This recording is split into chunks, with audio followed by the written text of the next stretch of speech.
All praise is to Allah, the Almighty, the Benevolent and Ever Merciful. Assalamu alaikum friends, welcome to Arif Homeschooling. I am again with you with my new video. In this video, we are going to discuss the new chapter of biology, that is enzymes. So without wasting any time, let's start the video. Definition. Enzymes क्या होते हैं? Biocatalysts, which are synthesized inside the living cells, these biocatalysts are called enzymes.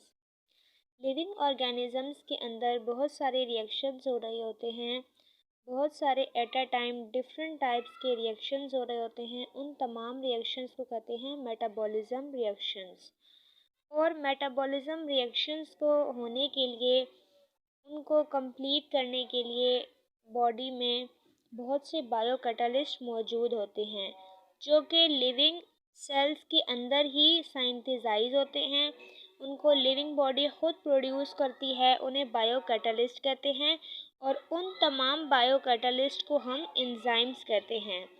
उन तमाम बायोकैटालिस्ट को हम enzymes कहते हैं। दूसरी डेफिनेशन के अकॉर्डिंग एंजाइम्स हमारे पास ऑर्गेनिक सब्सटेंसेस होते हैं जो कि कैपेबल होते हैं केमिकल रिएक्शंस को कैटालाइज करने में लिविंग सिस्टम के अंदर। एंजाइम्स हमारे पास ऑर्गेनिक सब्सटेंसेस हैं जो कि रिएक्शंस को, मेटाबॉलिक रिएक्शंस को कंप्लीट करने में बॉडी की हेल्प आउट करते हैं, ताकि रिएक्शंस कंप्लीट हों और जो भी मेटाबॉलिक प्रोसेस है वो चलता रहे। तो उन ऑर्गेनिक सब्सटेंसेस को या बायोकैटालिस्ट को हम एंजाइम्स कहते हैं। एंजाइम्स क्या क्या वर्क करते हैं? एंजाइम्स जो मेटाबॉलिक एक्टिविटीज़ बॉडी में हो रही होती हैं, वो बहुत ज़्यादा नॉर्मल बॉडी टेम्परेचर पर नहीं हो सकती। Normal body temperature 37 degree centigrade पर होता है और उनकी एनर्जी भी बहुत ज़्यादा होती है। लेकिन बायोकैटालिस्ट और एंजाइम जो हैं वो उस एक्टिवेशन एनर्जी को रिड्यूस कर देते हैं, ताकि रिएक्शंस जल्दी रैपिडली प्रोसीड हो सके। एक्टिवेशन एनर्जी को रिड्यूस करते हैं, रिएक्शंस को प्रोसीड होने में लो टेम्परेचर और प्रेशर प्रोवाइड करते हैं, ताकि रिएक्शन जल्दी से प्रोसीड हो जाए। और बायोकैटालिस्ट और एंजाइम जो हैं वो मोस्टली प्रोटीन से बने हुए होते हैं। ये थी हमारे पास डेफिनेशन। अब हम देखते हैं इंट्रोडक्शन। एंजाइम्स का नेम किसने रखा था? एंजाइम्स जो है वो दो वर्ड पर कंप्राइज है। देखें, एंजाइम, इन का मतलब होता है इनसाइड, जाइम का मतलब यीस्ट। सबसे पहले ये पाया गया था, एक यीस्ट के अंदर देखा गया था और उस यीस्ट में ऑब्जर्व किया गया था, जैसे कि फ्रूट सेप था, एक फ्रूट सेप था, वो अल्कोहल में कन्वर्ट हो गया था थ्रू यीस्ट के। तो यीस्ट हमारे पास एज अ एंजाइम वर्क करता है। और जो एंजाइम का नेम था वो फर्स्ट इंट्रोड्यूस किया था विल्हेल्म कोह ने 1878 में। उन्होंने एंजाइम का नाम कॉइन किया था। अब हम एंजाइम को बायोकैटालिस्ट के तौर पे जानते हैं और ये रिएक्शन को फैसिलिटेट करते हैं और एक्टिवेशन एनर्जी को लो डाउन करते हैं। हमारी बॉडी में एंजाइम्स की क्यों ज़रूरत है? हमारी बॉडी को एंजाइम्स की क्यों ज़रूरत पड़ती है? लाइफ जो है वो एक्टिविटी का दूसरा नाम है। हमारी बॉडी में डिफरेंट टाइप्स की एक्टिविटीज़ हो रही हैं थ्रू डिफरेंट रिएक्शंस के, जैसे कि मेटाबॉलिज्म रिएक्शन।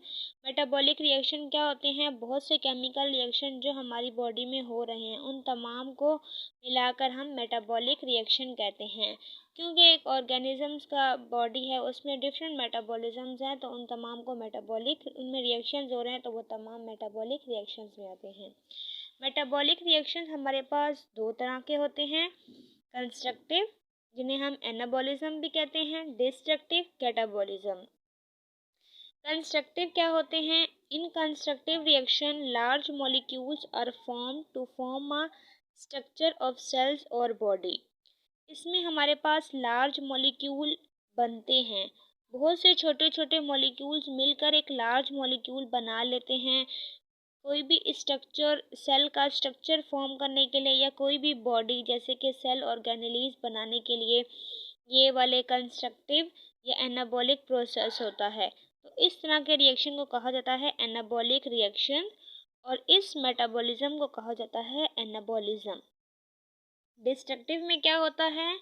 डिस्ट्रक्ट मीन तोड़ना फोड़ना। इन डिस्ट्रक्टिव कैटाबॉलिज्म जिसमें लार्ज मॉलिक्यूल ब्रेक डाउन हो जाते हैं स्मॉल मॉलिक्यूल्स में टू प्रोड्यूस एनर्जी प्रोड्यूस करने के लिए। तो इस तरह के रिएक्शन को कहते हैं कैटाबॉलिक रिएक्शन और इस तरह के मेटाबॉलिक एक्टिविटी को कहते हैं कैटाबॉलिज्म।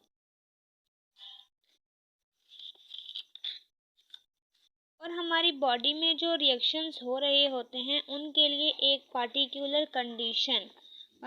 कंडीशन रिक्वायर होती है। उनको प्रोसीड करने के लिए स्पेशल टेम्परेचर एंड प्रेशर चाहिए होता है, जो कि हमारी बॉडी में जो होता है वो 37 डिग्री सेंटीग्रेड होता है, वो ऑप्टिमम नहीं होता।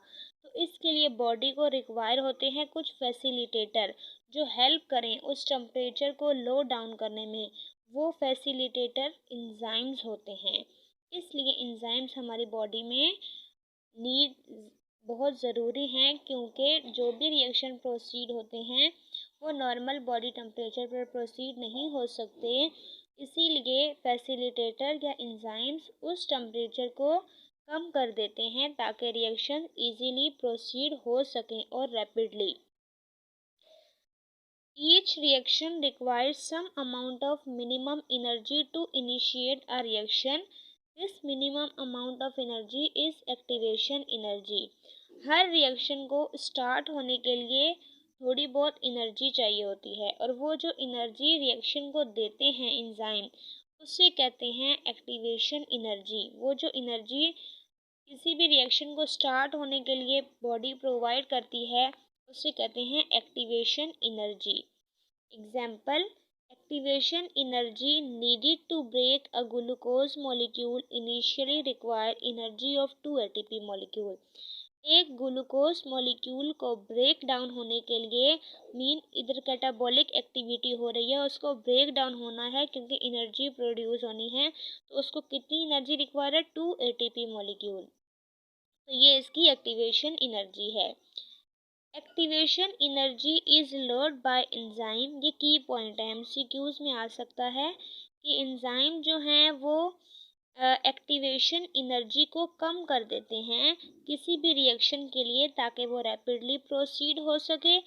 बट ये काम करते हुए वो इक्विलिब्रियम को डिस्टर्ब नहीं करता, वो सेम रहता है। इक्विलिब्रियम क्या होता है? Ratio of product and reactant same रहता है, क्योंकि एंजाइम जो हैं वो खुद को रिएक्शन में कंज्यूम नहीं करते।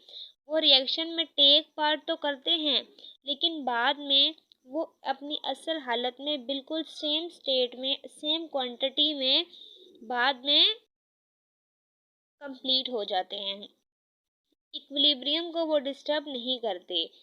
एंजाइम जो हैं वो इक्विलिब्रियम पर इफ़ेक्ट नहीं करते। तो आज हमने इस वीडियो में एंजाइम की डेफिनेशन को देखा। एंजाइम की डेफिनेशन, इंट्रोडक्शन और why organism body need enzyme, इसका हमने इसको डिटेल में पढ़ा कि ऑर्गेनिज्म की बॉडी में एंजाइम्स की क्यों ज़रूरत होती है। एनाबॉलिज्म और कैटाबॉलिज्म रिएक्शंस को देखा हमने। उसके बाद हमने एक्टिवेशन एनर्जी विद एग्जांपल देखी।